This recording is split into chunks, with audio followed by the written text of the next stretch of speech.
Syrian President Ahmad Al Sharaa becomes the first Syrian leader to be invited and visit the White House.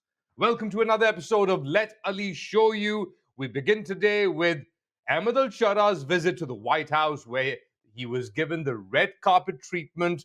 He met the US president, but he also met other significant leaders in the US leadership, including the head of the House Foreign Relations Committee, members of Congress, senators, you name it. All of this is happening as the Americans slowly start removing sanctions from Syria.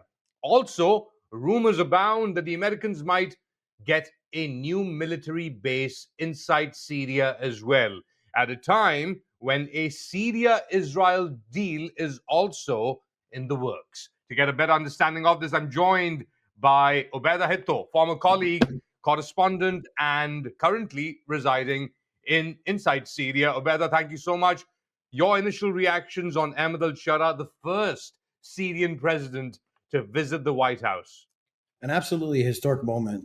You mentioned as you were making your intro that this is something that is you described it almost like unprecedented, something that is unbelievable for many Syrians, because he is the first president, if you can imagine, the first Syrian president since the country was established as a nation state in 1946 to make a visit to the White House.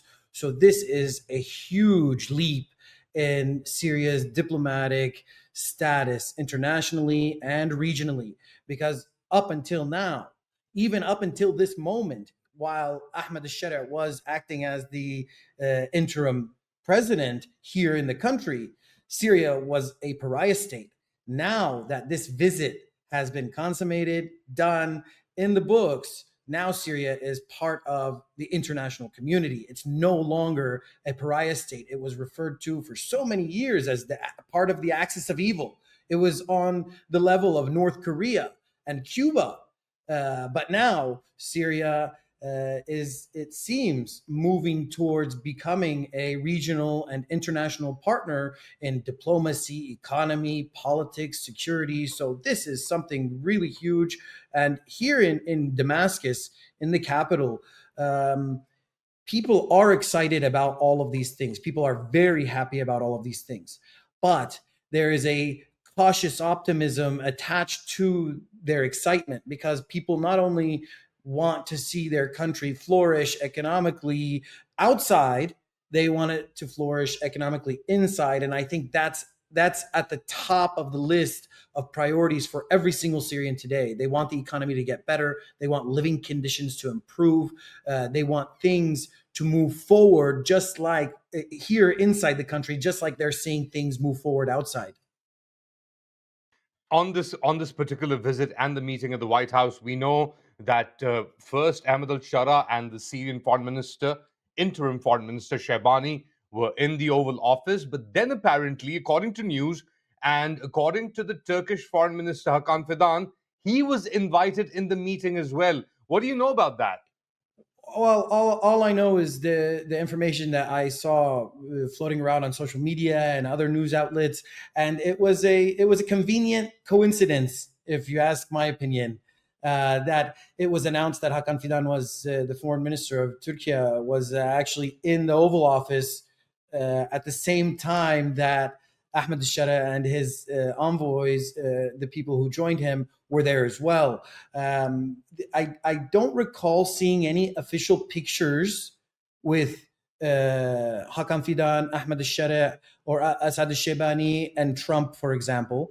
But what I do recall seeing, which stood out to me, was a picture of Asad Al Shebani, the foreign minister of Syria, and Ahmad Al Sharaa sitting next to J.D. Vance across the desk in the Oval Office from President Trump of the United States.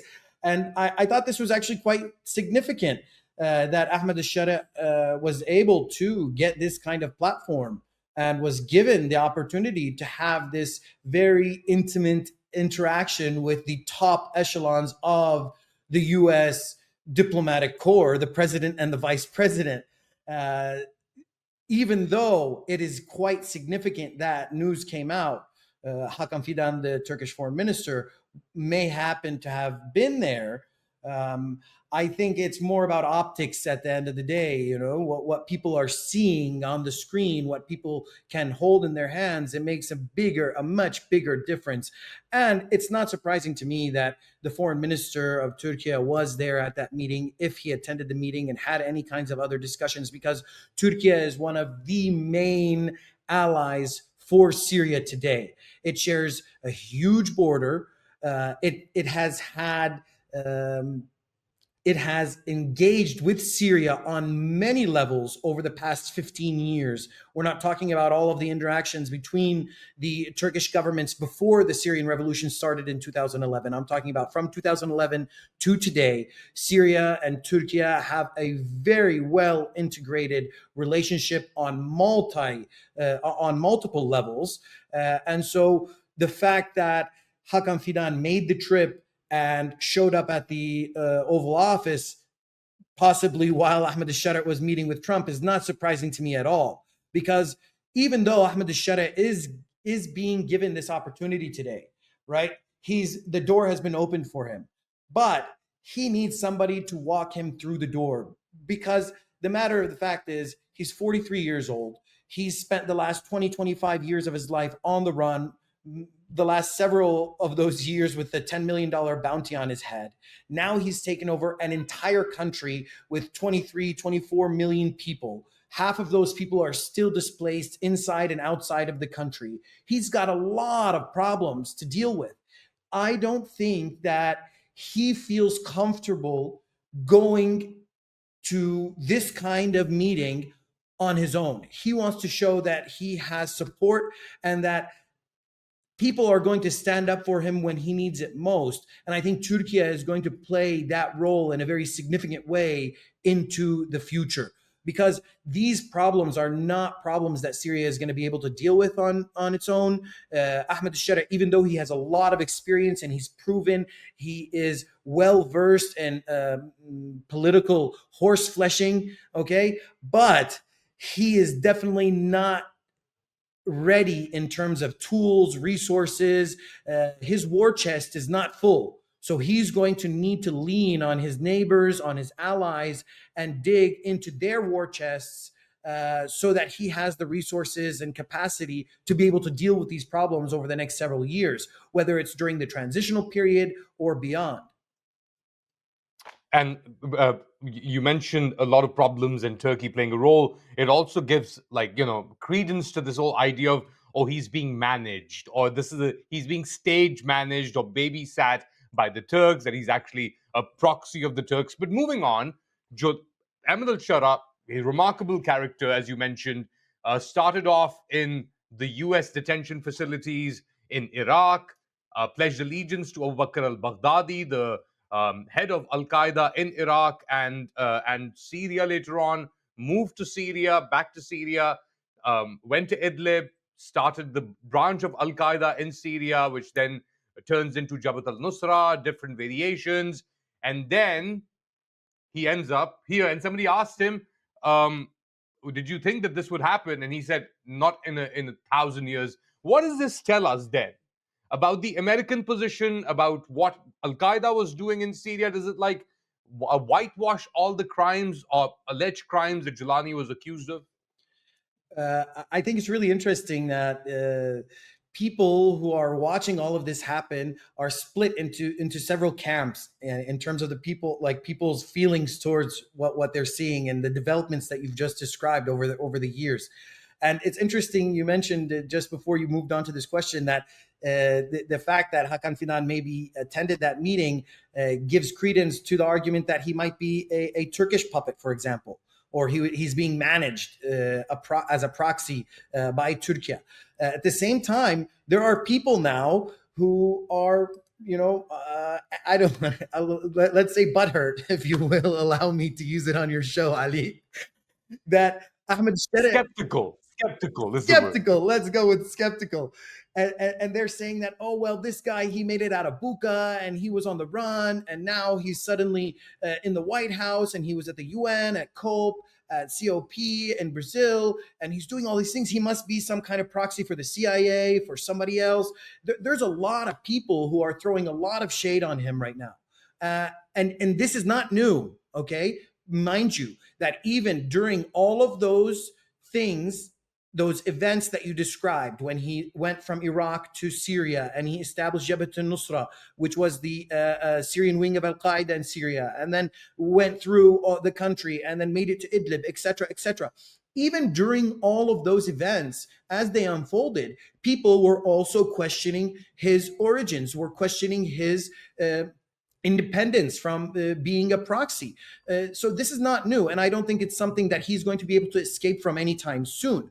What does matter today is that he has walked over that threshold. He has crossed that threshold, and now he has been welcomed into the international community, and he has achieved something that no Syrian president or leader has achieved since 1946. He's visited the White House. And during the Fox News interview that he gave while he was during his trip in the United States, the interviewer asked him about his relationship with Al-Qaeda. Okay. And his answer was pretty interesting. He said basically it wasn't an issue and we didn't even talk about it. So if you can imagine, the entire US intelligence community has been gathering information and intelligence about this man for the last 20, 25 years, right? And they have a huge dossier on him, a huge file, obviously, right? And when he goes and he sits with the president of the United States, who definitely has the best briefing possible on the face of the planet about his ins and outs and everything, every single detail about his life, doesn't even blink an eye about his former affiliation with Al-Qaeda. So this is a huge, huge development and a huge achievement by Ahmad Al Sharaa. Now, it could, let's say it comes as a double-edged sword, right? For Ahmad Al Sharaa and for the international community, right? I'm not saying that this is all good and, you know, everything is going to be fine. What I'm saying is that he has proven that anybody who has a mission and wants to achieve something politically in the region or even internationally, because Trump is almost like the antithesis of Ahmad Al Sharaa. Trump is coming from a background of basically liberalism, and he's turned into somebody who's controlling one of the most powerful entities in the entire world, the United States of America. And now Ahmad Al Sharaa has come from a very conservative background, a Muslim background, a background of fighting and violence and conflict and being on the run, and has now come into the limelight and is now entered into a whole new world of diplomacy, politics, international relations, international economics, and managing a complete society of people and their relations with the people around them, the regional neighbors and the international community. So this is a revolutionary change, okay? This is not something that should be taken lightly. It's going to inspire other people. It's going to light a fire in the hearts and minds of many other people in the region. Young people here in Syria are viewing Ahmad Al Sharaa as a role model, as somebody who has demonstrated how strong and how powerful a Syrian can be. Because for the past 50 years, no Syrian had the opportunity to demonstrate any sort of independent thinking, demonstrate any sort of initiative to make their country better or to do something good for their communities. They had no opportunities to do any of those kinds of things. Now Syrians are saying, wow, we have a great president who has set a great precedent for us, and our kids are going to be able to do great things in this world, not only in Syria, but around the world. So how is that going to play out? I think it's going to be a field day for international intelligence agencies that are going to be concerned about different kinds of, let's say, extremism that might come out. Because while there are a lot of people who are happy about what Ahmad Al Sharaa has achieved, there is a lot of other people that are not happy, that are saying that he has turned his back on the Sharia, on the principles and values of Islam that he claimed he once represented.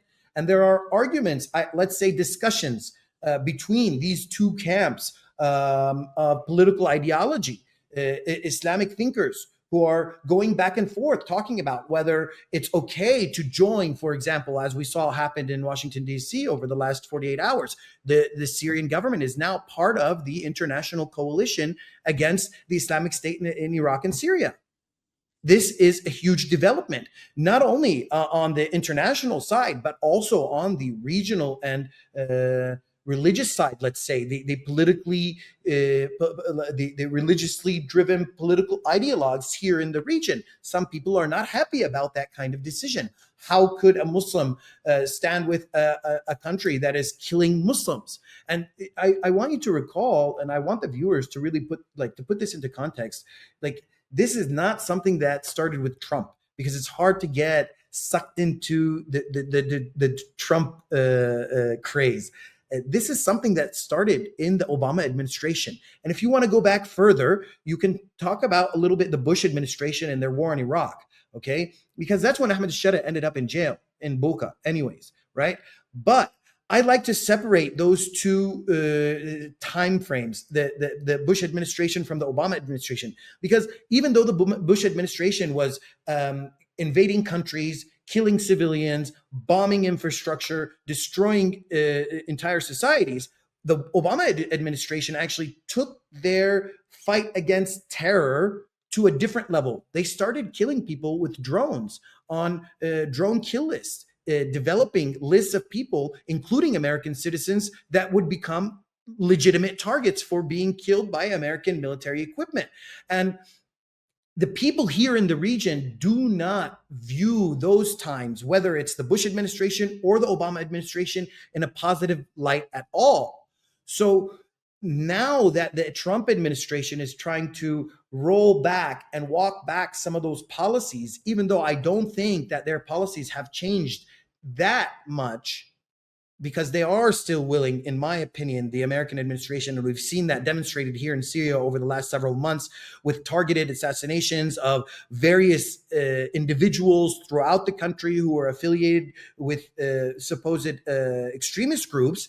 I think it's significantly decreased compared to the Obama administration. And now Trump is basically holding out the olive branch to Syria, to Ahmad Al Sharaa, saying, we want to turn over a new page. We want to turn over a new leaf. We want to pursue new policies in the Middle East. We want to build instead of destroy. And I think that's a good thing. And I think it's a smart thing by the United States. And there's a lot of people here in Syria. I was speaking with a gentleman yesterday. Let's say he's a semi-official gentleman in the government. He has a semi-official position. And I was asking about this particular issue. You know, what is it that people are saying? What is it that people are feeling about this relationship now that we have with the West, with the United States, with the international coalition against ISIS, et cetera, et cetera. And he explained to me that many people are now convinced that Syria needs to do what many other Arab countries, and I'm being very specific here about Arab countries, because not all of the Muslim countries have pursued this same policy, but many of the Arab countries, especially in the Gulf, have done over the past 70 years, which is allow the Americans to be present, to work with them and coordinate with them on multiple levels, whether it's economic, political, social, etc., and basically prevent them from being aggressive and let them be more passive and helpful in their relationship with those countries. One example he gave was, for example, Saudi Arabia or even Qatar or Bahrain. American bases exist in those countries. They're established there for many, many years. They're not aggressive with the local communities. They don't necessarily interject into the local society, but they do provide that buffer. And they bring a lot of benefits like significant economic investment and other kinds of advantages that they may not get if a country like Syria is considered to be part of an axis of evil. They won't get any of those advantages. So that's the thinking here, and I think many of the things that were achieved during the meeting, like the easing of the Caesar Act, the lifting of there's certain restrictions that were lifted. It's going to make business much easier for people in America and other countries to do business here. Sanctions. The sanctions, the embassy is going to be reopened in Washington D.C. This is going to help a lot for people who want to try and do different things, whether it's civil things like getting married, deaths, traveling, passports, and developing the diplomatic relations between the two countries and coordinating, for example, these kinds of anti-ISIS operations that might happen or might increase. And I think, and this is my own conclusion based on the things that I've been reading and looking at lately, I think there's a very strong intention by the United States to ramp up their pressure on Iran. I don't think America and Israel specifically are finished with Iran. I think that it's a delayed battle, a delayed fight, but I think that it's possible Syria might have a role in that, especially since we share a. Well, they are talking about. There have been some reports of the Syrian government under Al-Shara talking about deporting either Iranians or Iranian sympathizers or pro-Iranian groups in Syria. Have you heard anything about that? Syria has a huge problem right now with all of these former Iranian affiliated, now some of them Syrian citizens. They came as militia members, they came as religious pilgrims, and it was a policy that was implemented by the Assad regime along with advisors from Iran and the Iranian Revolutionary Guard to give citizenships to these people. They came from Afghanistan, from Pakistan, from Iran, and from Iraq, and upwards of 2 million people from these countries were given citizenships. And that's one of the reasons that the civil registry is having a lot of difficulty today in Syria. The actual civil registry of the Syrian government is not doing a lot, or not a lot. It's not doing some of the operations that it would normally do. You can still register a birth, register a marriage, register a death, et cetera, et cetera. But there are some things that you can't get done right now because the civil registry is still being audited because of the huge number of people that were given citizenships at the behest of Iran here in Syria. But on the flip side, there are also accusations that fighters from Chechnya, East Turkestan in China have been given citizenship under this regime led by Ahmad Al Sharaa. Yeah, absolutely. And I think this is something that Ahmad Al Sharaa spoke about, whether it's brief or not, but it was enough, at least from the government's perspective, when he was asked about this several months ago, actually, just after the fall of the regime.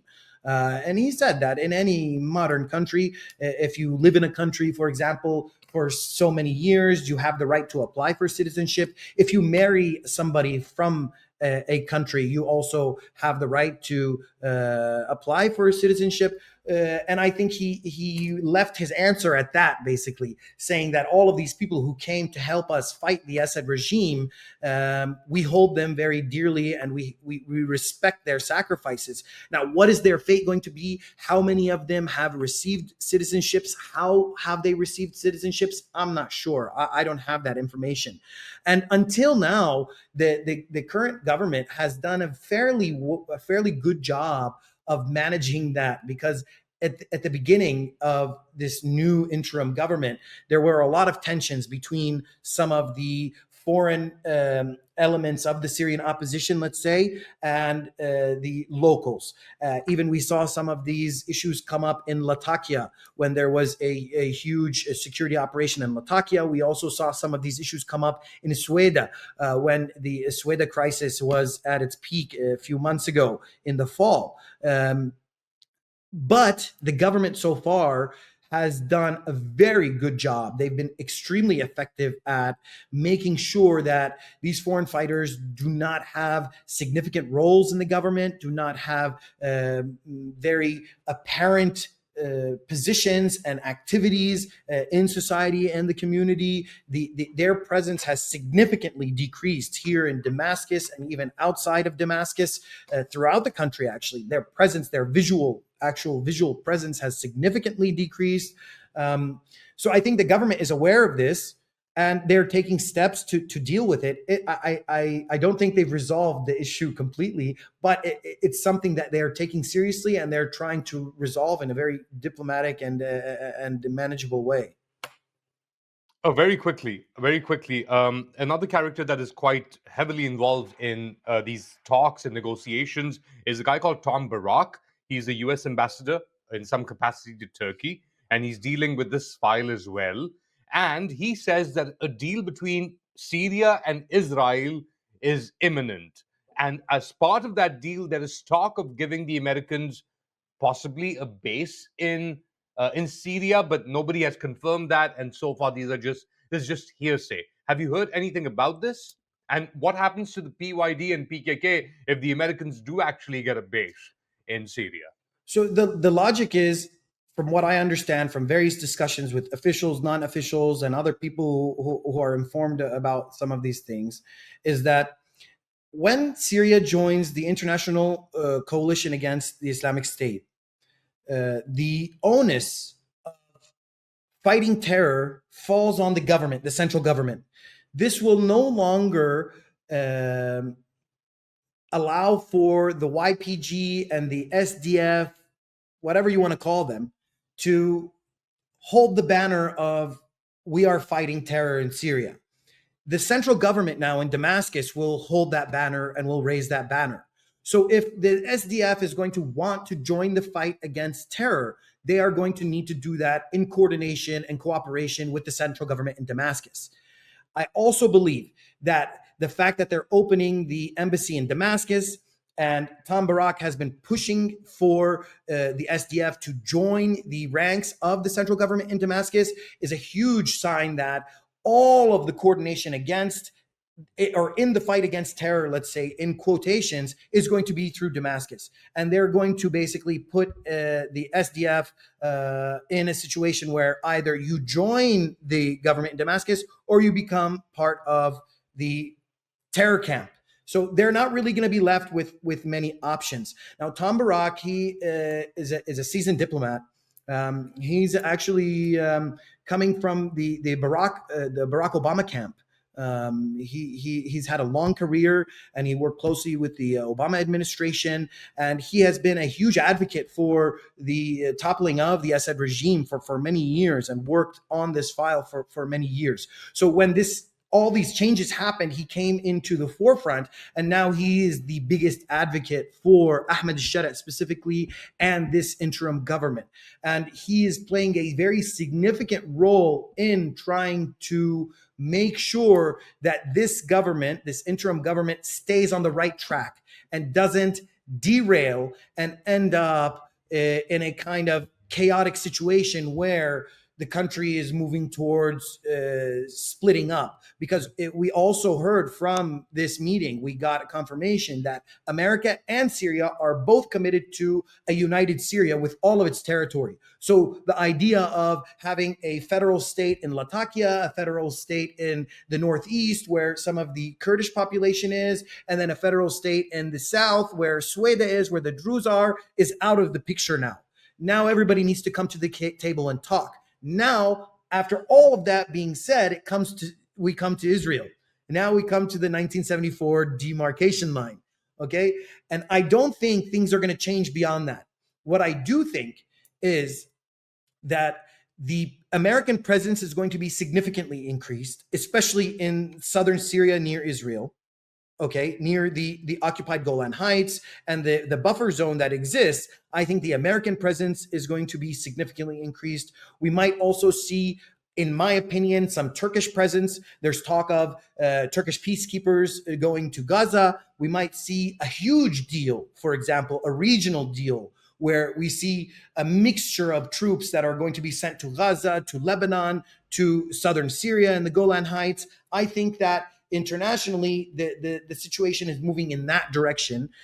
If there's going to be a U.S. military presence in Syria, I don't believe it's going to be here in the city of Damascus. There's a couple places that they could set up a military base: the Mezze military airport, or the Republican Guard base, which is on the Qasyun mountain, which is a huge piece of land. It's not just like a small base. It's a huge mountain with many, many bases. But I doubt that the Americans are going to put themselves in that situation, because it's in the middle of civilian areas. There's people around. The other option that they have is the Lumaire airport, which is further southeast of Damascus, or they could even go further south. There's an airport, a military airport near Sueda, on the way to Sueda on the highway. There are many options for the Americans to set up military bases outside of the city. Are they going to pull out completely from the northeast of the country where they are now and come here to this part of the country in Damascus? I don't know. It's hard to say, because they already have a presence in the northeast, and they already have a presence in Tenf on the Syrian-Jordanian border. Now, if they want to build a new base in Damascus, it's going to go completely against what Trump has been preaching over the last several years. Oh, we want to pull the troops out. We want to bring them home. We don't need to be there, et cetera, et cetera. I don't think the American public is going to go for it, right? That's the other aspect of this. Are the American citizens willing to pay the bill for sending more troops to Syria, to protect Israel, to do all of these things that Americans are really growing tired of, right? Even if Syria really wants it, like even if the government is like, please send me soldiers, send me troops, send me tanks, send me whatever you got, I don't know if America can really pull it off, because they have a government shutdown now. They don't even have a budget to run the government at this point. So if you're going to send another few hundred troops, which are the amount of troops that are still in Syria, there's only a few hundred, not thousands, only a few hundred American troops in Syria right now. If they're going to send a few hundred more, I don't know if they can really pull it off. So, and I want to make one last point here. The announcement of this by Tom Barak and the Reuters report that released this information, the timing was really interesting, because it was right on the heel of the trip to Moscow and just before the trip to Washington, D.C. So I think it has a little bit more to do with messaging and rhetoric, because America is not worried about terror anymore. America's fight is not against terrorism anymore. America's fight today is against Russia and China. And they know that. They just don't want to tell people that. But that's the reality today, because China and Russia are beating America on multiple levels. And the Americans are concerned. And obviously, there's also talk of maybe the Russians having maintaining a presence in Syria. They obviously had a base in Latakia as well. In the end, very quickly, 8 years ago, you and I were, I think, the first few journalists to enter Idlib from the Turkish side, the Turkish border.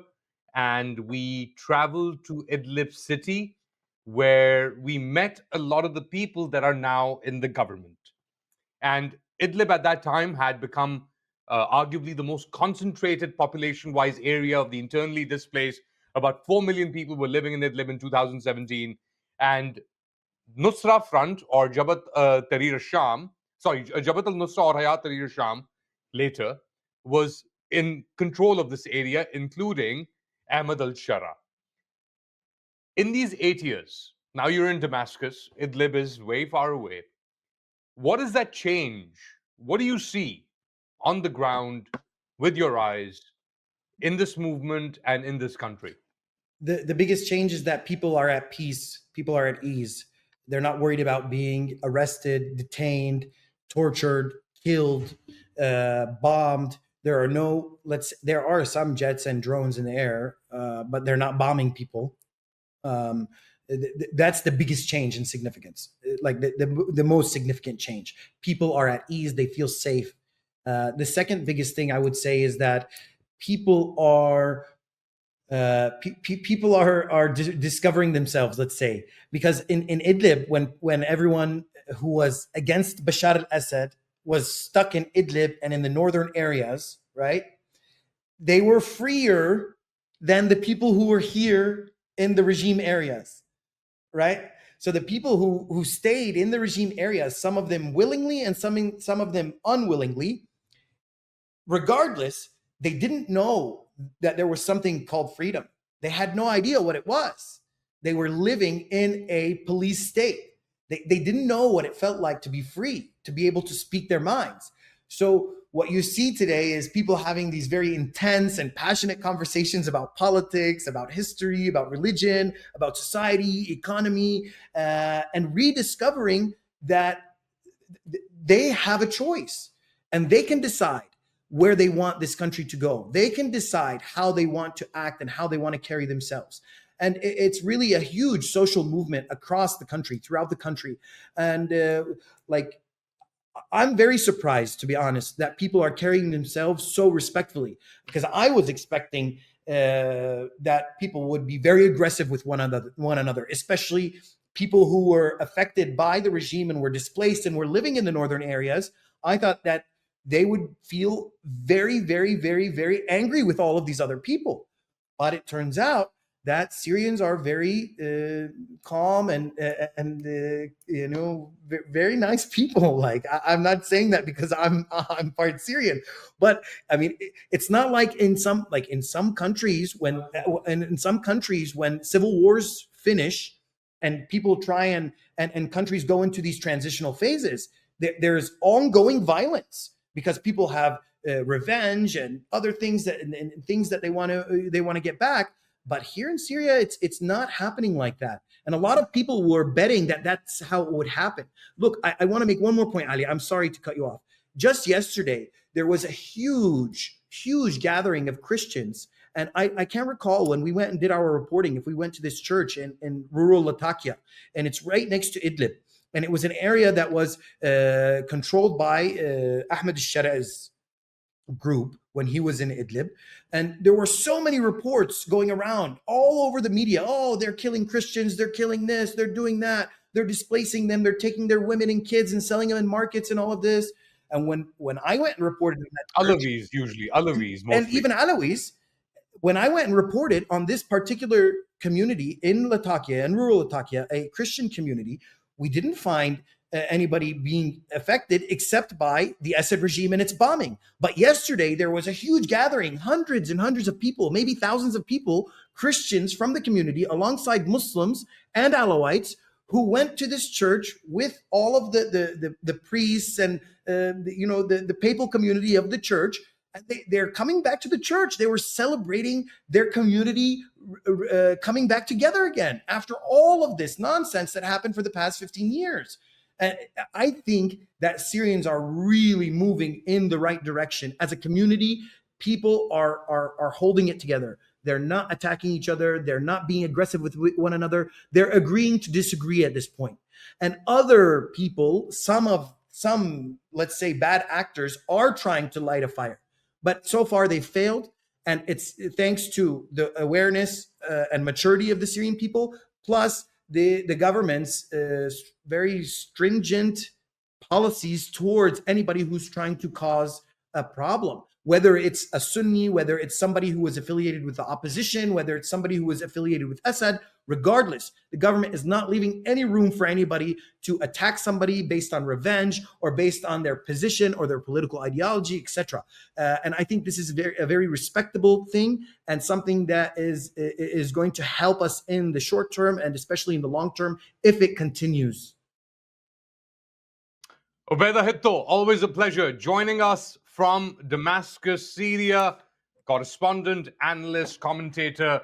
We'll put a link for your contact, for your email in the comment section as well. Thank you again. Always Thank you, Ali. What do you guys think? Let me know in the comment section. Do like, subscribe, and share this content. I'll be with you shortly with another episode.